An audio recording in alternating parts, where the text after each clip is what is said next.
O programa que se segue pode conter linguagem ou cenas suscetíveis de ferir a sensibilidade dos espectadores.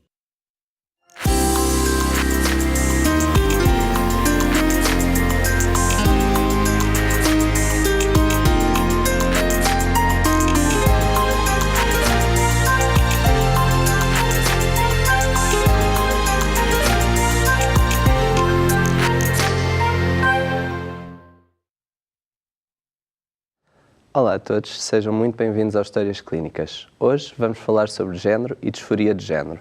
Para isso, convidei alguns colegas meus e vamos conhecer algumas das pessoas diretamente envolvidas nesta questão. Tenho comigo, como habitual, a minha colega e amiga, a doutora Síria Pereira, médica psiquiatra. Olá, André. Olá, Síria. E tenho também o Dr. Marco Gonçalves, médico psiquiatra e uma das pessoas que se tem especializado nestas questões das questões de género e de disforia de género, nomeadamente. Boa tarde. Olá. Olá. Muito obrigado por estares presente cá, Marco. Muito bem. Se calhar lanço a questão para ti, para começar.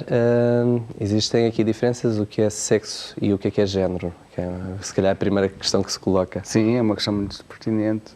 É uma área que eu gosto bastante e, nesse sentido, muitas vezes, digamos que pela área da medicina, o sexo entra como uma palavra com uma conotação muito biológica e as atribuições que nós fazemos em relação ao sexo têm muito esse cariz, os cromossomas, as hormonas, os genitais. Na perspectiva do género, vem mais das áreas das ciências sociais e humanas e, nesse sentido, o género vem trazer outras características também associadas ao sexo que não são biológicas. E, nesse sentido, o género está muito presente na nossa vida, no nosso cotidiano, e nós não pensamos, quando não nos toca de perto essa questão de género, ou quando há alguma diferença relacionada com o género, não pensamos muito no imediato. E é algo que nos condiciona ou que tem um impacto no dia-a-dia com nós próprios e com as pessoas na interação com os outros. Portanto, aqui existem de facto estas diferenças e o género é algo que não nasce formado connosco logo ou já? Sim, Síria, como o Marco disse aqui, o sexo é uma coisa biológica, não é? Que está determinada pela parte genética e está relacionada com a parte hormonal e com os nossos caracteres sexuais secundários, que são, no caso das mulheres, o peito, e o género é uma coisa que tem alguma influência, que se aprende depois, não é uma coisa pré-natal, ou seja, depois já de estarmos cá fora, que não é determinada pelos nossos genes, mas sim é muito impactada pelo ambiente, pela nossa cultura, ao contrário da parte biológica que já nasce connosco, que está pré-determinada. E nem sempre estes dois, o sexo e o género, são coerentes entre eles, não é? Pode haver aqui um conflito e é disso um bocadinho que vamos falar. E tenho ideia que também não é logo formado, e, portanto, mas existe um certo momento em que está estudado que de facto já existe uma expressão de género que tende a ser já mais determinada, não é? E nesse sentido gostaria de dizer que dentro do género, e que mais ou menos serão propriamente os construtos sociais, os atributos que se faz, relacionados com o conceito masculino e feminino, e que é daí que deriva o conceito de identidade de género, como nós, a partir do masculino e do feminino, como nós nos identificamos como homens ou como mulheres. E esta dicotomia que está muito intrincada, historicamente, na nossa sociedade, e aí tudo o que é diferente disso é difícil discutir o que é o outro género, ou pessoas que não se identificam da mesma maneira, ou pessoas que independentemente do sexo que lhes foi atribuído à nascença, depois ao longo do seu desenvolvimento, como é que isso se vai expressar ou como elas vão identificar. E nesse sentido, há estudos que identificam que uma criança aos 2, 3 anos, nessa altura já tem uma ideia de pertença a uma identidade de género. Já se considera menino ou menina. Exatamente. E nesse sentido, aí elas próprias até podem ser próprias elas a perpetuar algum tipo de discriminação perante outros colegas que não se identificam ou têm esse tal comportamento ou algumas atitudes mais incongruentes com o género esperado pelo sexo que lhe foi atribuído. Dentro desta questão da identidade de género, é a forma também como o expressamos. E aí era importante, se calhar, definir. Se calhar o que é que no meio disto é a expressão de género. É a expressão de género. Que são vários termos aqui que se associam. Sem dúvida. Passávamos a essa parte. Sim, e nesse sentido, de repente, as pessoas que estão a ver, neste momento, não dizem, olha, ele está vestido de homem, por isso ele é um homem. Dizem logo que é um homem. Exato. E Inclusivamente eu uso construtos sociais de género relacionados com ser homem, todo azul, mas se nós formos descendo, Exato. vemos que eu estou de sapatos vermelhos, que também pode variar de acordo com a cultura e com o tempo. Se calhar há 30 anos um homem que usasse sapatos vermelhos não era considerado um atributo muito masculino. E ainda por cima com meias com bonequinhos.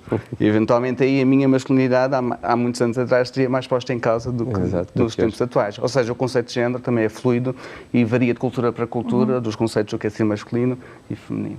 Por isso é que as próprias crianças também, se calhar hoje em dia, também que podem ter alguma não conformidade com o que é esperado para a expressão de género, também felizmente serão menos estigmatizadas nesta altura, porque o que é aceito socialmente ser menino ou menina também mudou e hoje em dia é muito mais amplo o conceito que temos disso, não é? Tem vindo a mudar. Sim. Na idade infantil, às vezes, de facto, pode ser muito cruel, às vezes essas brincadeiras relacionadas com o género, que é no sentido da própria criança estar a construir a sua própria identidade e sentir-se posta em causa. E nesse sentido é um momento muito importante do seu crescimento. Isto também para dizer o quê? Os rapazes até sofrem um bocadinho mais estigma que as meninas, não é?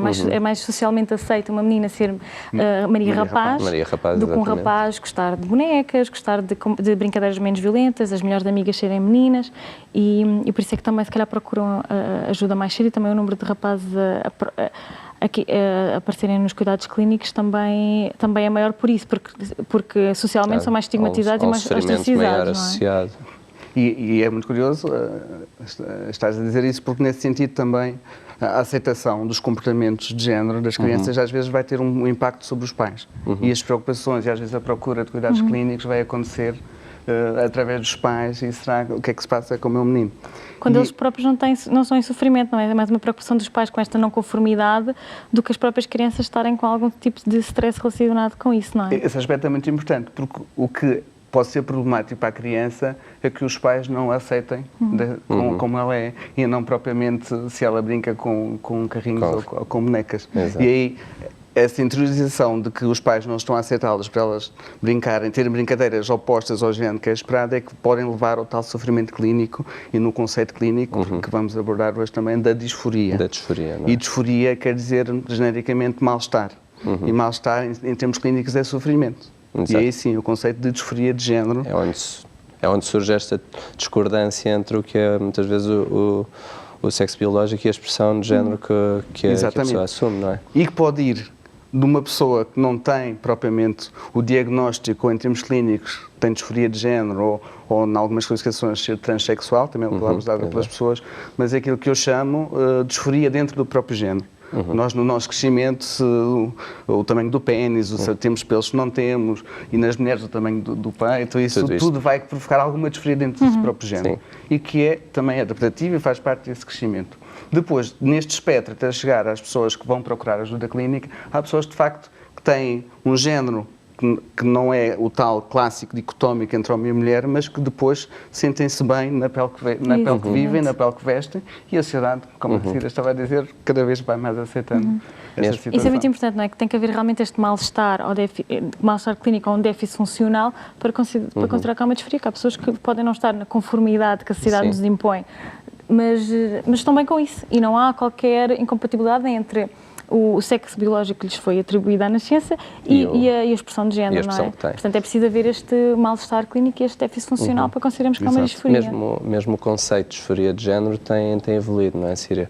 Em termos das classificações que eram dadas, isto tem alterado. Exatamente, porque este termo só é utilizado na nossa classificação, que é uma das classificações que nós usamos para definir a doença mental, no mais recente, que é o DSM-5, não tinha este nome anteriormente e foi atualizado porque achámos que também era menos estigmatizante e que faria mais sentido. Perturbação de identidade de género. Era classificado como se fosse quase dando uma conotação de doença, não é? Exatamente. Isto aqui implica o mal-estar, não é? O que está aqui em foco, a disforia, é o mal-estar. Exatamente. Porque aí havia o foco, de facto, na perturbação e chamava-se perturbação de identidade de género. a grande crítica que era feita é que, de facto, a identidade não está perturbada. A identidade é que pode gerar sofrimento, Exato. ou seja, mas ninguém determina a identidade da outra pessoa, só a própria pessoa que se autodetermina. Claro. Ela é que vai dizer qual é a sua identidade. E isso, sim, pode ser congruente com o que a sociedade diz, mas o foco do sofrimento não é por a sociedade não aceitar. O foco do sofrimento é a pessoa sentir, e não muitas se vezes consegue fazer refere que está no corpo errado, que a sua expressão de género não se coaduna, ou aquilo que os pais querem que ela vista não se coaduna com aquilo que ela sente e que ela deseja e pretende. Claro que sim. E tiramos aqui um bocadinho a perturbação, associa-se muito à patologia, não é? Sim. Era importante tirar isto. É retirar esse foco. E é interessante também que agora o CID-11, outra dos manuais de classificação, retira mesmo a disforia de género das questões associadas aos transtornos, às perturbações mentais e coloca num anexo em que são as condições de saúde, da saúde sexual que poderão necessitar de facto de apoio. Portanto, o que é curioso, porque as tendências atuais, fora da patologização, o que nós, de certa forma, também estamos a dizer hoje é que a identidade de género, a estar em algum sítio, estará no cérebro. E há, atualmente, já identificada uma estrutura cerebral ligada do cérebro, é o núcleo do género. E, nesse sentido, não é uma patologia, mas a nossa identidade de género está muito ligada àquilo que o nosso cérebro nos diz do que propriamente o que os nossos genitais dizem. O que eu acho muito curioso e interessante é esta evolução, que é no sentido de despatologizar e ainda por cima sair do estigma de ser uma doença psiquiátrica, e sim, faz sentido sair do capítulo e ser disforia e não perturbação, mas lança novos desafios da medicina sexual, ainda por cima estamos a falar de questões de género. E aí o género volta a entrar outra vez no capítulo do sexo. Vai ser interessante essa discussão e como as pessoas vão encaixar, quer os técnicos, quer as pessoas que procuram ajuda. E chega aqui também uma questão que é muitas vezes um motivo de confusão no senso comum, que é misturarem a questão da expressão de género e da identidade de género com questões de orientação sexual, que não estão de facto relacionadas, não é, Síria? Não, porque independentemente da identidade de género, de quem é que a pessoa vai gostar ou amar ou sentir-se atraída por, não está diretamente relacionado. O que acontece muitas vezes, há bocado falamos das crianças, é que as crianças que têm alguma chamada inconformidade, depois podem evoluir de facto só para ter uma preferência sexual, homossexual ou bissexual, ou até heterossexual. E isto é uma coisa que depois não vai levar necessariamente a uma disforia de género. E pessoas com disforia de género também podem ter qualquer opção sexual dentro destas. E até há outra categoria que não falámos aqui, que é o gender queer, em que a pessoa sente que não se identifica com o género específico, identifica-se com os dois. Mesmo dentro desta identificação também pode novamente ter preferência sexual por ambos os géneros, pelo mesmo género ou por género oposto. Chamado não binário. Exatamente. Temos uma imagem para mostrar até que exemplifica de uma forma muito criativa estas questões todas que temos estado a falar, a nível da expressão biológica, da expressão de género, da identidade, da orientação sexual, que seria muito interessante também vermos aqui, que de facto mostra aqui estas diferenças, quase como a identidade de género, estando aqui a nível do cérebro, do que nós pensamos, a expressão de género, de facto, do que as pessoas veem, não é? E depois temos o sexo biológico, que já vem a parte mais determinada. E as questões mais do coração, não é? Da orientação sexual. Acho que é uma imagem muito... Explana muito bem o que estivemos aqui a falar. Muito representativa destas questões. Entretanto, também estávamos aqui a falar, e há bocado pegaste, Marco, na questão de existir o transgénero e o transexual. Se calhar poderíamos explicar um bocadinho quais são estas diferenças nas definições? Sim, chamando a atenção, porque de facto há imensos termos técnicos, não técnicos, criados socialmente, identitários. Genderqueer e várias outras questões. Há quem considere ser agénero, há pessoas que não se identificam com nenhum género e consideram-se agénero, há pessoas que consideram bigénero, há pessoas que consideram... E aí o transgénero é tipo um chapéu de chuva que vem abranger e juntar todos estes termos. Pode ir desde um homem que socialmente ou pode-se ver como feminino e tem a tal disforia dentro do próprio género e pode estar neste conceito de transgénero, ou até as pessoas que procuram ajuda clínica. E aí o transgénero também é visto também como uma forma menos estigmatizante do que dizer transexual, que põe o foco na questão sexual e não na questão do género. Sendo que também é curioso porque a pessoa vai pedir as pessoas que avançam por uma fase de cirurgia pedem uma retribuição sexual, porque o género já está autodeterminado pelo próprio. E nesse sentido, para não criar muita confusão, eu acho que muitas vezes as pessoas perguntam, mas aquela pessoa é isto, é aquilo, é aquilo outro, já que tu és lá, trabalhas nessa área, eu digo, não sei, não perguntei à pessoa, a pessoa é que vai me dizer muito, o que é que... Ela própria é que vai dizer o que é que sente, que de facto que se coloca com ela. Entretanto, Síria e Marco, vamos fazer o nosso momento de reportagem e vamos conhecer a Rede Execo, uma associação de pessoas LGBTI e apoiantes, e a intervenção que eles fazem, ou o apoio que eles dão às pessoas que lidam com estas questões. Por que é que deve alguém que não se identifique com o seu género biológico contactar a Rede Execo? A Rede Execo não é só a única associação em que podem contactar. Existem várias associações que também trabalham estas questões, mas nós, enquanto associação jovem, aconselhamos, ou seja, estamos mais predispostos para jovens, trabalhamos com jovens e crianças até aos 30 anos. E por isso é que também, como também já temos feito um trabalho bastante extensível nesta área, normalmente quando existem pessoas, especialmente crianças e jovens, que não se sentem não se identificam com o seu sexo biológico, normalmente contatam a Rede Execo. E como é que vocês recebem estas pessoas e que acompanhamento é que lhes dão? Nós não temos um espaço físico, então normalmente recebemos sempre estas questões por e-mail, mas também temos vários tipos de atividades onde estas pessoas podem conhecer os seus pares, ou seja, pessoas como elas. Desenvolvemos várias atividades, como o núcleo, os núcleos em que as pessoas presencialmente podem conhecer mais pessoas como elas. Também temos o fórum da Rede Execo, que é um fórum anónimo em que tu podes, se tiveres alguma questão sobre estas temáticas, podes sempre criar uma conta, é anónima, e a partir daí tem vários subtemas e várias pessoas, também como tu, em que te vão respondendo aos assuntos. Depois também, consoante o grau em que essa pessoa se encontra, se for um grau já em que precisa de acompanhamento psicológico, como nós trabalhamos em rede, reencaminhamos sempre a outras associações com acompanhamento psicológico, como a ILGA, a Casa Aqui, ou mesmo o Centro GIS no Porto. Se for mais uma questão, por exemplo, que têm problemas com os seus pais, nós recomendamos sempre a Amplos, que é uma associação relativamente nova, que trabalha com pais e mães, ou seja, uma associação de pais e mães pela liberdade de orientação sexual, identidade de género, expressão de género e características sexuais. Sim, porque cada caso é um caso, não é? Não se pode colocar todas as pessoas que não se identificam com o seu sexo biológico no mesmo saco. Sim, exato. Ou seja, há várias pessoas, lá está, como eu disse anteriormente, há pessoas que só precisam, que têm o apoio dos pais, têm problemas nas escolas, ou vice-versa. Na escola até são aceitos, mas depois têm problemas com os pais. Há pessoas que só precisam mesmo de conhecer, que são do interior e até não têm qualquer problema na escola e com os pais, só têm a falta de conhecer pessoas como elas, pessoas em que se identifiquem. Por isso é sempre caso a caso, nós tentamos sempre dar uma resposta personalizada. E este tipo de associações como vocês proporcionam precisamente isso, ou seja, para além de darem informações a estas pessoas, proporcionam-lhes também um sentimento de pertença que provavelmente elas não tinham até aí, não é? Sim, claro que sim, e lá está, a nossa associação também não é exclusivamente para pessoas LGBTI, nós temos pessoas na direção que são heterossexuais, e pessoas que se envolvem nas nossas atividades também são heterossexuais, ou seja, nós com a Rede Execo o que queremos criar são espaços seguros em que as pessoas que se dirigem a nós ou que nos contactam se sintam seguras e não se sintam excluídas. Muito bem. Para terminar, Paulo, que informações, de uma maneira geral, é que acha que é importante passar a pessoas que não se identifiquem com o seu género biológico? Pronto, a ideia principal é que elas e eles perceberem que não estão sozinhas, que não são anormais, como às vezes a sociedade tenta passar a mensagem, e que existem imensas pessoas como elas, ou seja, que não estão sozinhas e que não são as únicas pessoas.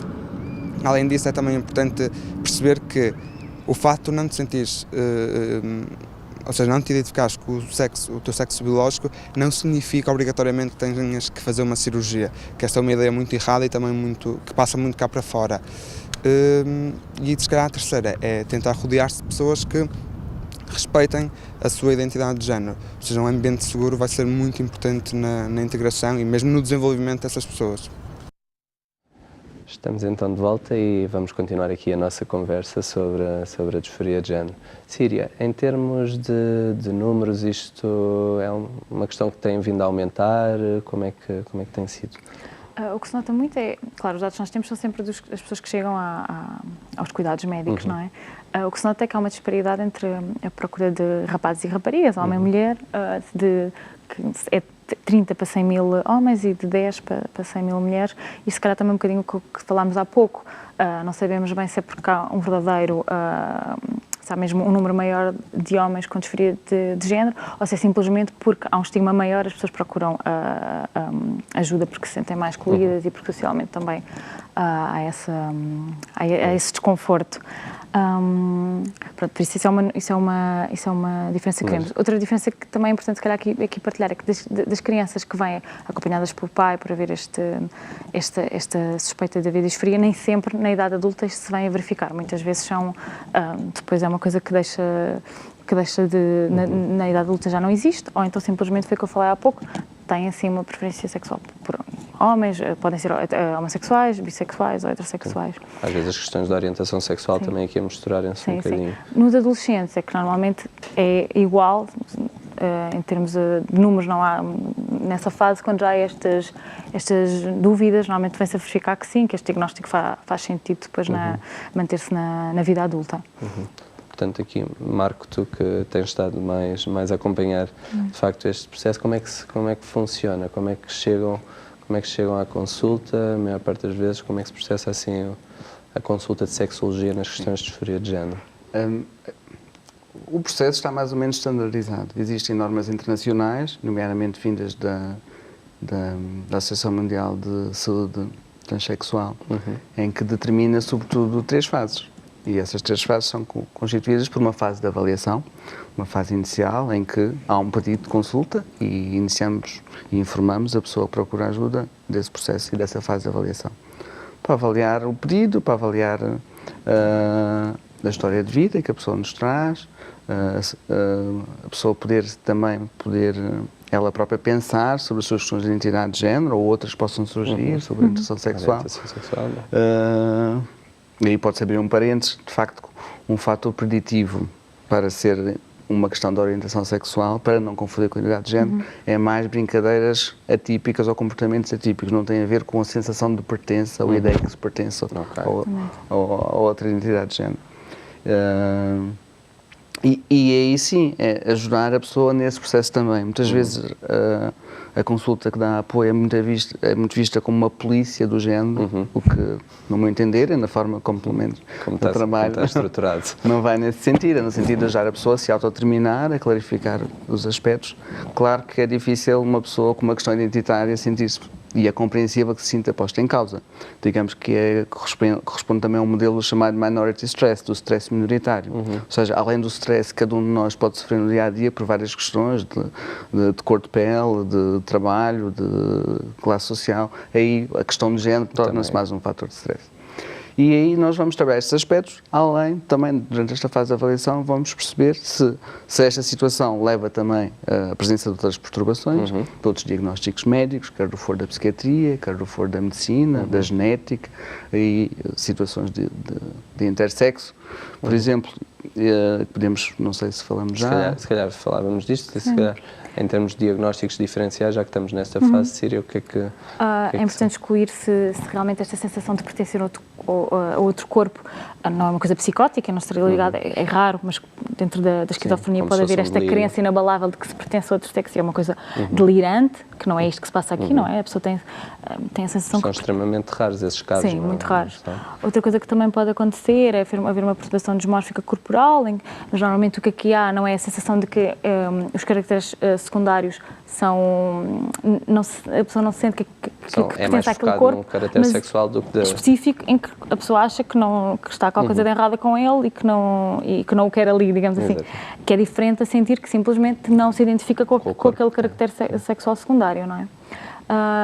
Isto são assim as duas maiores, que é importante perceber se não há este tipo de patologias antes de assumir que... E falávamos da questão intersexo, que também é importante clarificar lá para casa o que é isto do intersexo, não é? Sim, mas continuaria pelo que a Síria estava a dizer, no sentido, digamos, há situações de psicose, nomeadamente a esquizofrenia, que excluem a perturbação de identidade de género, mas de facto é raro, e o que pode acontecer, e chamado pode co-ocorrer, ou pode ocorrer em simultâneo, é a pessoa ter uma psicose. As pessoas com com disforia de género podem ter qualquer outra perturbação ou doença de diagnóstico médico, como a população em geral. Tu já tiveste até essa experiência de alguns casos que... E aí, muitas vezes a necessidade de uma consulta especializada para estas situações é porque, de facto, devemos fazer esse tratamento em paralelo. E vamos distinguir se o delírio ou as ideias relacionadas com a convicção de género está relacionado com uma psicose ou não, e que é fácil distinguir, de certa forma, porque tratando o diagnóstico, a psicose regride essa ideia e não há persistência, a tal persistência da ideia de género. Da não pertença. Da nossa experiência, de facto, há outros diagnósticos associados a pessoas que têm disforia de género e que não excluem a disforia de género. Por exemplo, as situações do espectro do autismo, o que antigamente, por exemplo, o Asperger, como havia anteriormente, ou mesmo algumas situações das pessoas que têm diagnóstico de debilidade mental. Existe uma maior incidência de pessoas com debilidade mental com maior fluidez de género, por assim dizer, e que podem ter disforia com isso. E que muitas vezes têm, de facto, disforia de género e nós temos que intervir com o processo, tal como este que estamos aqui a falar agora na fase inicial, e avançar. Para a segunda questão dos intersexos, são mais as situações médicas que é preciso excluir. Sendo que o intersexo, atualmente já nem se diz intersexo, diz perturbação do desenvolvimento sexual. Ou seja, na linha de pensamento médico da parte biológica, é aquele que antigamente dizia intersexo e antes de intersexo dizia ser hermafrodita. Ou seja, existe uma diferenciação genital, que não gosto da palavra ambígua, mas de facto pode haver uma diferenciação genital com, digamos, com ambos os sexos, consoante a alteração do cromossoma, do género ou outro tipo de alterações. E nesse sentido, também podem ter disforia de género. Que antigamente era fator de exclusão e agora não, agora percebeu-se que as duas coisas podem acontecer. Essas pessoas têm uma maior probabilidade de ter disforia de género porque, de facto, de repente, a questão identitária de base, até à nascença e na atribuição da genitália, é também, não é clara. Sim. Pronto. E aqui no meio, a doença psiquiátrica também é comum. É isso que eu ia falar um bocadinho. Exatamente. Também é importante falar aqui que pode haver comorbilidade, não é? É muito comum que paralelamente à disforia de género, haja sintomatologia depressiva, sintomatologia ansiosa. Nas crianças também perturbação do controle dos impulsos. Na idade adulta, mais perturbação associada ao consumo ou abuso de substâncias. E que estas coisas também têm que ser tratadas em paralelo. 40% das pessoas com disforia de género já em algum momento da sua vida pensaram em suicidar-se. Isto também é uma coisa que temos que ter em atenção e por causa do nosso psiquiatra fazer este tipo de rastreio se não há ideação suicida nesta população de risco, não é? Que pode ter algum risco. E é, portanto, aqui também a importância e onde surge a consulta não só de psiquiatria, mas o acompanhamento psicológico destas pessoas, não é, Marco? Sim. Nesta fase de avaliação deve ser oferecido, é preciso um psiquiatra para fazer o diagnóstico diferencial das situações psiquiátricas e da parte médica também, ou encaminhar para esse efeito. Está previsto pelas guidelines internacionais a pessoa ter acompanhamento psicológico e, de facto, tem maior evidência e é algo que deve ser sempre oferecido. As guidelines antigamente dizem atualmente que não é obrigatório, no sentido de também não se pode obrigar ninguém a fazer um trabalho psicoterapêutico se não quer ou se não. Há que haver um nível de motivação. Mas, de facto, há estudos que dizem que esse acompanhamento psicoterapêutico ajuda antes do processo, durante o processo e depois do processo. Muitas vezes as pessoas que procuram ajuda com disforia de género pensam que depois do processo completo está tudo resolvido. E, de facto, não é uma questão de dismorfofobia, de alteração da imagem corporal, no sentido do conceito da perturbação, mas, de facto, há uma mudança da imagem, há várias mudanças a ocorrer em simultâneo e, sim, aí preparar melhor a pessoa e a pessoa se preparar melhor para o seu futuro e, em termos de médicos, de prognósticos, é reconhecido como mais Gestão de expectativas também, que é muito importante. Sim, sem dúvida. Sem dúvida. Síria e Marco, vamos fazer uma curta pausa e voltamos já.